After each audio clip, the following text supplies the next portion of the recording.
Ito na mga super mom, ang ating adobong puti. Yan. Video. Ha? Adobong Tagalog yan. Oh, adobong Tagalog, adobong Bisaya, basta sabi ni Jem, adobong puti daw. Dapat to guys, walang kasabaw-sabaw. Gusto ni Jem na nagmamantika. Sabi ko hindi pwede. Hindi aabot ng gabi yan pagka ganun ang pagkaluto natin. Tinanggalan niya ng sabaw. Nilagyan ko ulit ng sabaw.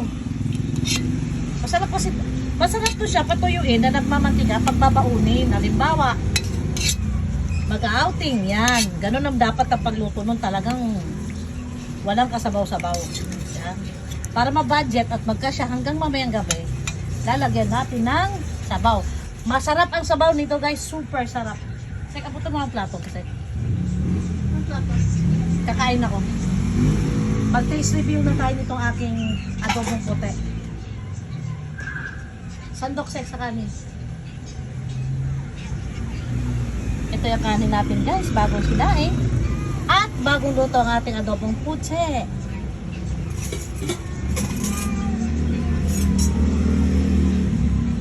Of course, half cup lang tayo guys. Yan.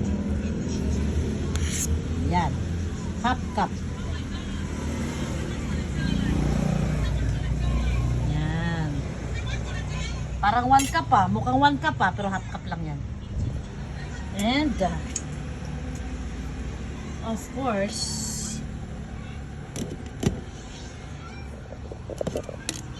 kukuha na tayo ng adobong poche. Parang lasang suka. Ha? Hindi ko pa natikman. Hindi ko pa natikman. Ngayon ko pa natitikman. Dako!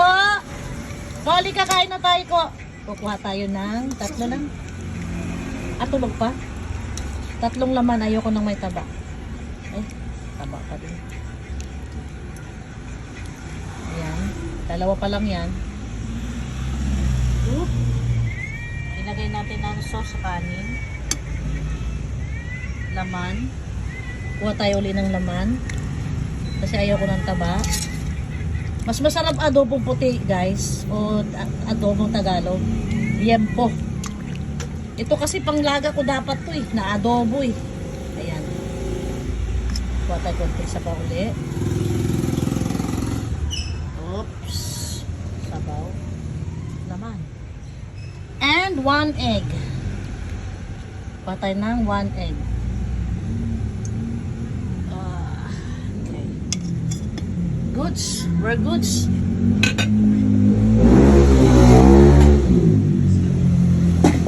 Now, kukuha tayo ng kutsara tenedor. Kutsara tenedor. Naano ko na yan.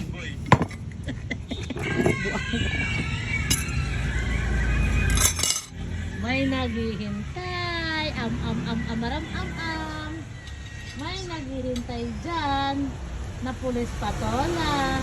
Nakaabang na naman ang pulis patola. Di ba guys?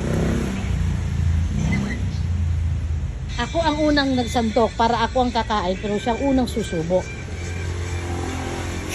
Jesus. Tinitignan niya ako kasi hinihipan ko pa doon. Hat! Sandali lang.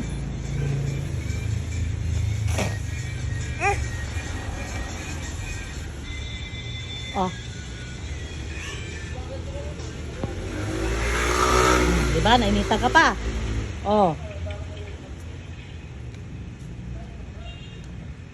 Ito ang ginahat. Nagmamadali ka kasi.